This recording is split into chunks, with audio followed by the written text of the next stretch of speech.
And moving on to the other big story that we have been tracking, the centre has been hitting back at former Twitter CEO Jack Dorsey after he claimed that the Indian government had threatened to shut down the social media platform during the farmers' protests. Union Minister Rajiv Chandrasekhar called Dorsey's claim an outright lie. Ashmit Kumar reports on Dorsey's comments.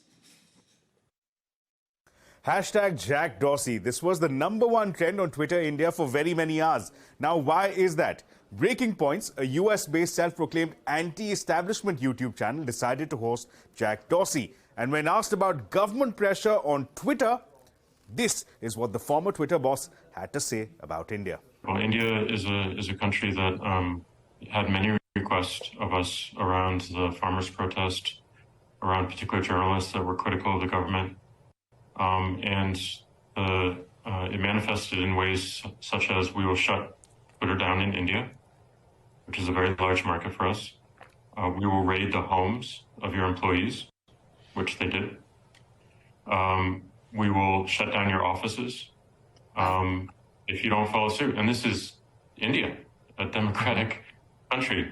Well, the Minister of State, Rajiv Chandrasekhar, for Ministry of Electronics and IT, lashed out at Dorsey's comments as being quote-unquote a work of fiction.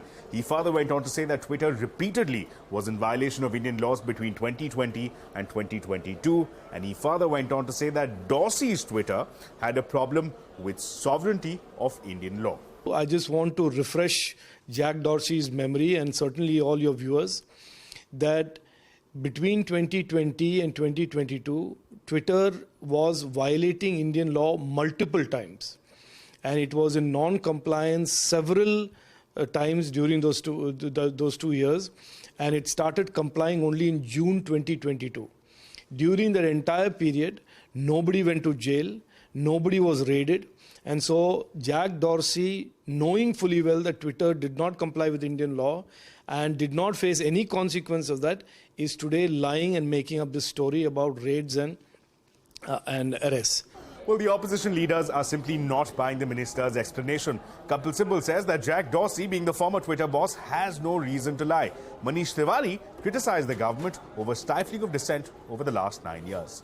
Rajiv Chandrasekhar says that this is a lie. Why would he tell a lie? There's no reason for Jack Dorsey to tell a lie that they threatened Twitter at that point in time when the protests were going on, that they would shut their offices and that they would raid the then Twitter employees or the Twitter employees at that point in time.